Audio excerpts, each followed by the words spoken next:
senators, and representatives, I have the distinguished honor of presenting. The Spanish-American War of 1898 wasn't just a conflict over territories. It was a moment when public opinion and the power of the press shaped history. How did the explosion of the USS Maine ignite such a fervent call to action? And how did sensationalist newspapers fuel a war? Let's explore the powerful role of yellow journalism and public outcry in the lead-up to one of America's defining moments. On February 15, 1898, the USS Maine exploded in Havana Harbor, killing 267 American sailors. The cause of the explosion remains debated to this day, with theories ranging from an internal malfunction to a Spanish attack. While no concrete evidence pointed to Spain's involvement, American newspapers were quick to assign blame. The tragedy became a flashpoint for growing tensions between the U.S. and Spain.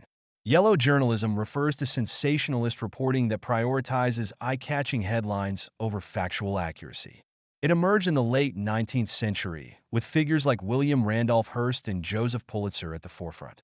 Newspapers like Hearst the Journal and Pulitzer's The World published stories with headlines like "Destruction of the Warship Maine was the work of an enemy." These exaggerated claims stirred emotions and built public support for war. Hearst famously remarked, "You supply the pictures, I'll supply the war." While its authenticity is debated, this quote captures the bold confidence of yellow journalists in shaping public opinion. The slogan, "Remember the Maine," spread like wildfire, becoming a rallying cry for those demanding action against Spain. Public gatherings, parades, and speeches emphasized the need for justice.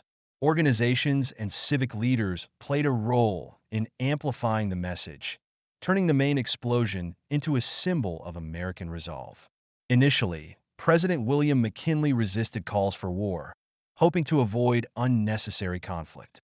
He understood the economic and human costs of such a decision. However, the growing public demand, fueled by newspapers and political pressure, left McKinley with limited options.